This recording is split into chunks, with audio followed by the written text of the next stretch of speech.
कि एक बार समस्त देवता दैत्यों पर विजय प्राप्त करके विजयोत्सव मना रहे थे। अप्सराएं नृत्य कर रही थी, गंधर्वगण गान कर रहे थे, देवता उन्मत्त हो रहे थे। तो श्री भगवान ने देखा कि विजयश्री की उन्मत्तता से युक्त है, इनको ये पता नहीं कि विजयश्री कहां से प्राप्त होती है। अचानक सभा के जहां तक नजर पहुंच सके उस जगह भगवान भयानक यक्ष के रूप में प्रकट हो गए। सबकी दृष्टि गई, सभा में जो नृत्य गान वाद्य हो रहा था रुक गया। कौन है ये इतना भीषण रूपधारी,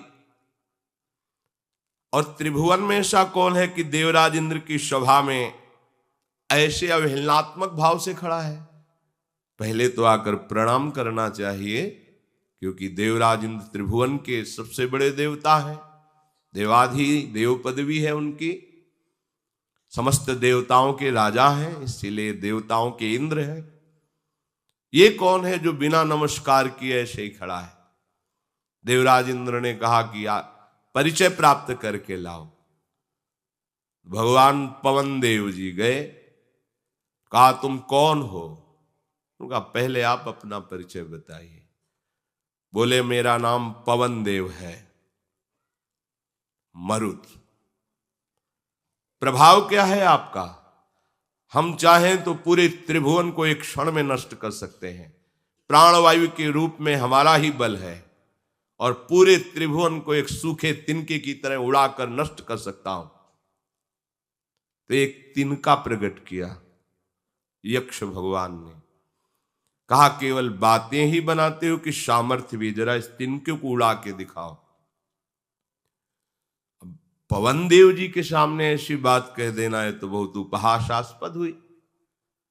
पवन देव ने सामर्थ्य, पूरी सामर्थ्य लगा के देखो, पूरी सामर्थ्य लगाई, तिनका हिला भी नहीं।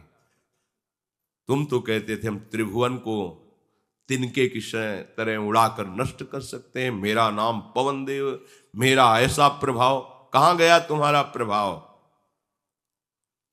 सर नीचा किया, दोबारा हिम्मत नहीं पड़ी पूछने की कि आप कौन हैं, चले गए। देवराज इंद्र ने पूछा परिचय प्राप्त किया, तो उनका भगवान में असमर्थ रहा परिचय प्राप्त करने में। परम तेजस्वी अग्निदेव खड़े, मैं भी परिचय प्राप्त करके आता हूं। गए,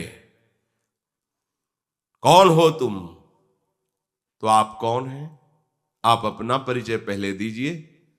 उनका मैं अग्निदेव हूं, सबकी जठराग्नि को पचाने का काम मैं ही करता हूं, पूरे त्रिभुवन को नष्ट कर दूं, एक क्षण में सूखे उपले की तरह भस्म कर दूं समस्त ब्रह्मांडों को, इतनी मेरे में सामर्थ्य है। अच्छा, तो तुम इस तिनके को जला करके दिखाओ। पूरी सामर्थ्य दाहिका शक्ति लगा दी, लेकिन जिनसे दाहिका शक्ति प्राप्त होती है वही भगवान अपनी शक्ति को ले लिए तो तिनका झुलसा भी नहीं। आप तो कह रहे थे पूरे ब्रह्मांडों को भस्म कर सकता हो, कहां है आपका प्रभाव? उनकी भी प्रश्न करने की हिम्मत नहीं कि दोबारा पूछ सके आप कौन हैं। चले गए। देवराज इंद्र ने पूछा जाना कौन? तो उनका प्रभु मैं असमर्थ रहा उनका परिचय जानने में। देवराज इंद्र खड़े हुए तो अंतर्ध्यान हो गए यक्ष भगवान। वहां देवी अंबा प्रकट हुई जो बुद्धि स्वरूपा है। देवराज इंद्र गए, नमस्कार किया। ये कौन था जो हमारे इतने बड़े बड़े महावीरों को भी परास्त कर दिया और ये भी परिचय प्राप्त करने में समर्थ नहीं रहे, पर हमको देखते ही अंतर्धान हो गए। तो उनका तुम्हारे भय से नहीं, तुम अधिकारी भी नहीं हो कि उनसे संभाषण कर सको। तुम्हें इतना गर्व है कि वो गर्व के कारण संभाषण भी करने की योग्यता तुमने खो दी है जिनसे, इसीलिए वो अंतर्ध्यान हो गए। और कोई नहीं, भगवान श्री हरि यक्ष के रूप में प्रकट हुए थे। जाओ, अभिमान